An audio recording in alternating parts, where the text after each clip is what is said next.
Expanding binomials with another binomial is the same as using the monomials in that we multiply everything inside the brackets by everything outside the brackets. However, in this case, we have some extra multiplication. This little word here, FOIL, F-O-I-L. So FOIL is a little aid to help us remember which order to multiply these in so they come out nicely as answers.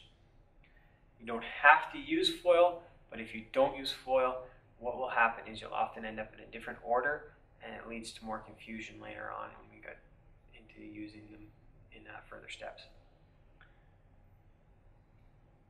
So let's take a look at how this works in our first question. We have x minus 4 times x minus 3. So we have to multiply everything inside the brackets by what's outside the brackets. Well, if we use this idea of FOIL, what that means is we multiply the first letter, or the first part of each bracket. So x times x. That's going to give us x squared. Then we multiply the outside numbers in each bracket. So x times negative 3. That's going to give us negative 3x. Then we multiply the inside numbers in each bracket. So negative 4 and x. Which is going to give us negative 4x. And then we multiply the last numbers in each bracket. Negative 4 times negative 3, that's positive 12. Now using FOIL, what happens is these two numbers in the middle always end up in the middle. The numbers with just the plain x, no x squared, always end up in the middle. If you use a different method, they won't.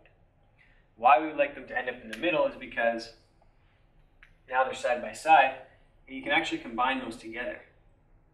Negative 3 minus negative 4 is negative 7x plus 12. So it allows us to simplify that and leaves no confusion when we're doing it. And then we have a nice layout, x squared, x, and then no x in there. Let's take a look at that with the second problem. X plus 6 times x minus 6. So use that same procedure where we multiply the first number by the first number, which is x squared. The first number by the last number, the first number by the outside number. The outside number's there. So that would give negative 6x.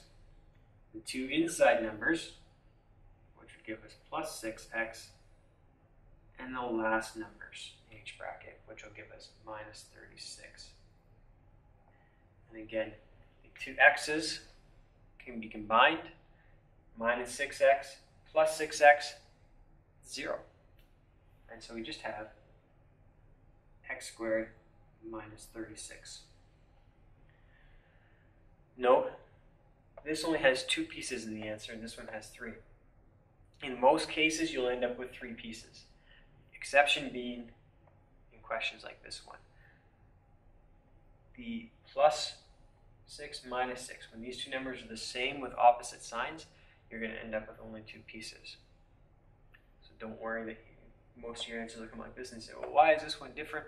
It's because plus 6 and minus 6. So the plus minus of the exact same number. This comes out. Our last example, sometimes we write it like this, x minus 8 squared. And that actually means x minus 8 times x minus 8. And now we can multiply that out just like we did the first two. We FOIL that out. First times first is x squared. First times last is minus 8x. Negative 8 times x is negative 8x. And then negative 8 times negative 8 is plus 64. Now we combine those middle numbers. Negative 8 minus another 8 is negative 16. And plus 64 at the end. So x squared minus 16x plus 64.